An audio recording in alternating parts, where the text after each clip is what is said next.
Welcome back, everybody, to that 90s pod. Yes, welcome back. We're diving deep into a show that still has us, questioning everything. Oh, yeah.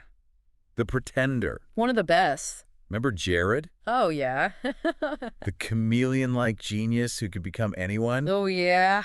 If you're new here, be sure to subscribe and tell your friends about the pod. Please do. We've got a whole library of 90s deep dives. We do. Okay, so for everybody else, let's jump right back into the center's web of secrets. Let's do it. So Okay. it's fascinating how The Pretender really makes you think about identity freedom and what happens when someone tries to control those things. You know, it's interesting that you mentioned control because the center always gave me the creeps. Yeah. What was the deal with that organization? Yeah. Did the creators base it on anything real? They did. They actually drew inspiration from real-life cases of exploited child prodigies. Wow. Which adds this layer of unsettling reality to the center. It's almost like they tapped into this societal fear of powerful institutions misusing talent for their own agendas. That makes it even more chilling, Yeah. especially for the late 90s when the show aired. Right. Right. The internet was booming, globalization was taking off. Totally. This is a time of huge change, Big time. both exciting and uncertain. Absolutely. Do you think that played into the show's popularity? Absolutely. People were grappling with their own identities in this rapidly shifting world. Yeah. Jared, the ultimate outsider, Right. trying to find his place, really resonated with those anxieties and aspirations. He was a reflection of that era's unease and possibility. I can totally see that. Yeah. So we've got Jared, this incredibly gifted guy who can literally become anyone. Right. I mean, wasn't that ability like tempting or maybe a little terrifying for the actor who played him? I think it would be both of those things. Yeah. Michael T. Weiss actually talked about the challenges of portraying Jared's constant transformations. Right. It wasn't just about changing his look, but about inhabiting different mindsets Wow. and motivations every episode. He did an incredible job. He did. Each week, you never quite knew who Jared would become or what side of him you'd see. Right. Was he a hero? An anti-hero? Yeah. A victim? I mean, did The Pretender push those boundaries for TV characters back then? Oh, yeah, absolutely. That ambiguity was groundbreaking for the time. Right. Jared wasn't a simple black and white character. He made mistakes, he wrestled with his past, and sometimes his methods were questionable. Right. But at his core, there was this deep-seated desire to help people. Yeah. He made us confront those moral gray areas that we often try to avoid. Which is something we still see on TV today. Shows like Breaking Bad and Dexter, Yeah. they explore those morally complex characters, forcing us to ask those uncomfortable questions. Totally. Do you think The Pretender helped pave the way for that? Absolutely. It challenged audience expectations and showed that viewers were ready for stories that didn't shy away from difficult topics. Jared's struggles forced us to grapple with our own values and what lines we might be willing to cross, even for a good cause. And the way they told those stories, with long-running plot lines, gradual reveals, cliffhangers. Oh my gosh, yes. I mean, that feels so relevant today. Absolutely. Don't you think that serialized storytelling, which was pretty novel at the time, Yes. helped shape the way we binge-watch shows now? I think you're right. Yeah. I think you're onto something. Yeah. The Pretender tapped into this desire for stories that unfold, slowly revealing their secrets bit by bit. You had to keep coming back to see what would happen next. Right. It was the original binge-worthy show. Totally. And speaking of coming back for more, Yes. if you're enjoying this blast from the past, don't forget to subscribe and share that 90s pod with your friends. Tell everybody you know. Now, let's get back to Jared and the center. Okay? Their motives were always shrouded in mystery. Always. What were they really trying to achieve with Jared? Right. Were they truly evil, or was there something more to their agenda? That's the million-dollar question, isn't it? Yeah. And I think the show intentionally left some of those answers ambiguous. Right. The center wasn't just a bunch of mustache-twirling villains. They were complex, and their motives seemed to shift and evolve as the series progressed. It left viewers with a sense of unease, wondering who was pulling the strings and for what purpose. It's almost like the center reflected real-world anxieties about shadowy organizations and hidden agendas. Totally. Something that's even more relevant today. Yeah. What do you think? You hit the nail on the head. Yeah. The Pretender tapped into that primal fear of the unknown, of forces beyond our control. Right. It made us question who we could trust and what length people would go to achieve their goals. Okay, mind blown. We've gone from identity crises to shadowy organizations to the nature of good and evil all in one episode. That's what we do. This is why we love The Pretender. It's a show that keeps on giving. It is. But before we spiral down that rabbit hole any further, let's take a step back and look at some of the lighter aspects of the show. Yeah, it really is a layered show. And it's interesting to think about its impact, on television as a whole. Yeah. We touched on its influence on morally gray characters. Right. But what about its storytelling style? Yeah, that's something I wanted to dig into. Yeah. The Pretender really embraced serialized storytelling. Long arcs, gradual reveals, cliffhangers that kept you on the edge of your seat. Oh, yeah. It felt so different from other shows at the time. Yeah. Do you think it was ahead of its time in terms of how we consume TV today? It's incredible how much that show predicted about our current binge-watching habits. Yeah. Think about it. You had to tune in every week to catch the next piece of the puzzle. The creators knew how to keep viewers invested for the long haul. It's funny you mention that because I remember watching The Pretender with my family.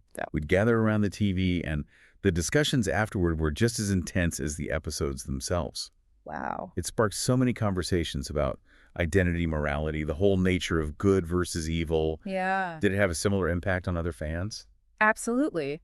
The Pretender wasn't just entertainment. Right. It was a cultural touchstone that prompted deeper discussions about complex issues. Right. It made you question things, rethink your own values. Yeah. And even consider different perspectives. Okay, I'm curious, did this show ever address those questions directly?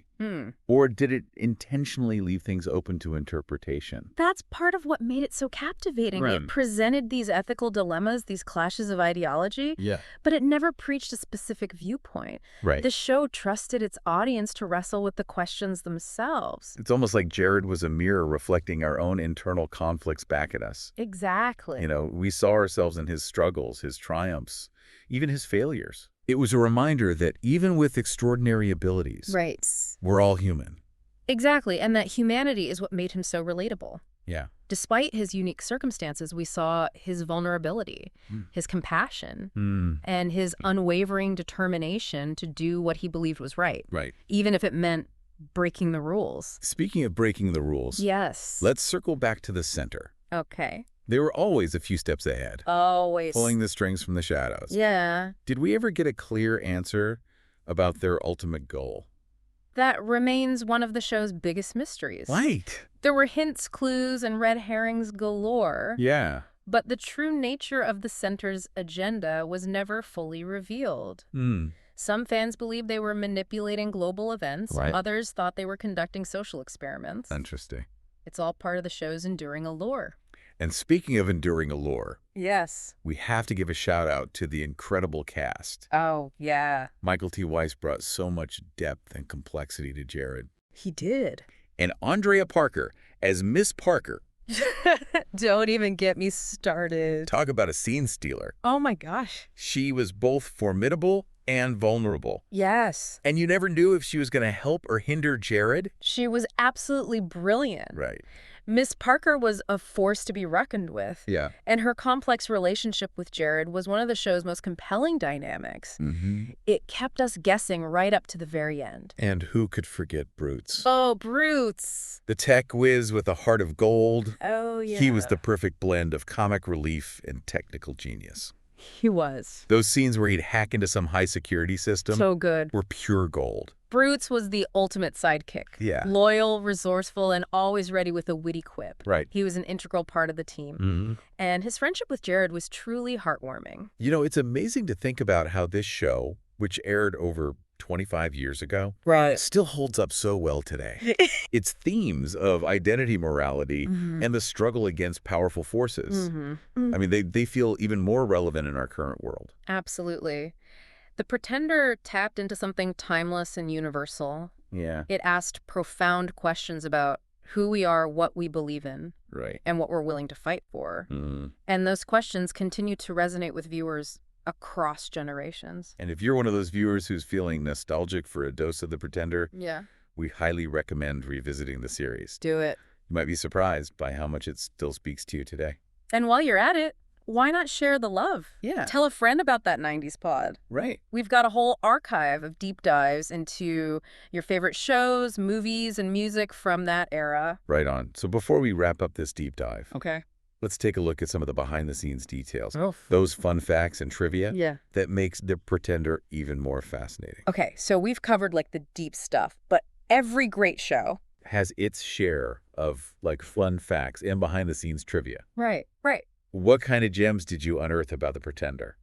Well, for starters, did you know that The Pretender wasn't initially conceived as a long-running series? It was supposed to be a single season, Really? but the fan response was so overwhelming that the network decided to keep it going. Wow. It's a testament to how much the show resonated with audiences. That's amazing. It's like the viewers themselves demanded more Jared in their lives. They did. And speaking of Jared, did Michael T. Weiss always have the role locked down?